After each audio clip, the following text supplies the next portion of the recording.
Yang mula-mula yang Muhammad Saloh bangun, dia tanya adakah kerajaan telah menerima 10 juta daripada syarikat Climate Protectors yang diberhad.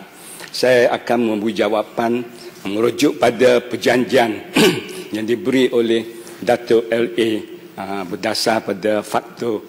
Saya baca supaya saya baca walaupun dalam bahasa Inggeris, saya mohon untuk dibaca. Climate Protector shall be given 24 months from the date of signing of this agreement until the 9th of December 2018 to conduct the research within the project area.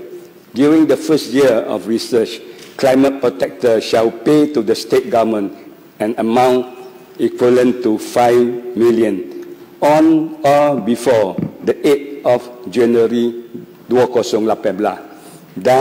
And for the second year of research, Climate Protectors shall pay the state government an amount of 5 million on or before the 7th January of 2019. Ini bermakna kerajaan negeri belum lagi menerima apa jua bayaran daripada Climate Protector mengikut perjanjian ini.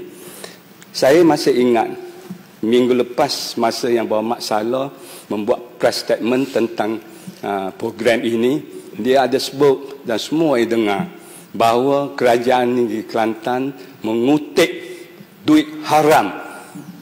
Jadi saya rasa ini satu tuduhan, bahkan satu fitnah yang begitu serius sekali. Yang Muhammad Datuk SS mengada seorang yang begitu jujur, pecing pun tuanku lanjut ke masa dia tak ke dia menarkan Datuk PKN dikutip duit yang haram untuk bayar pada seluruh kaki tangan di negeri Kelantan. Jadi saya harap kena berhati-hati, hati-hati dalam tuduhan ini. Dan Datuk tadi juga ada membuat satu seolah persepsi nak bagi tahu pada rakyat, kerana Datuk tahu di sini ada video terus menerus bahawa kerajaan negeri mau OSA kan semua dokumen. Siapa Afrika nak kutip duit pun OSA tak boleh beritahu kutip duit daripada sumber mana. Ini satu orang kata persepsi. Ini politik persepsi. Kita tahu Datuk ni hebat dalam politik persepsi. Tapi jangan di tempat-tempat benda yang orang cidik lah ni, orang boleh faham.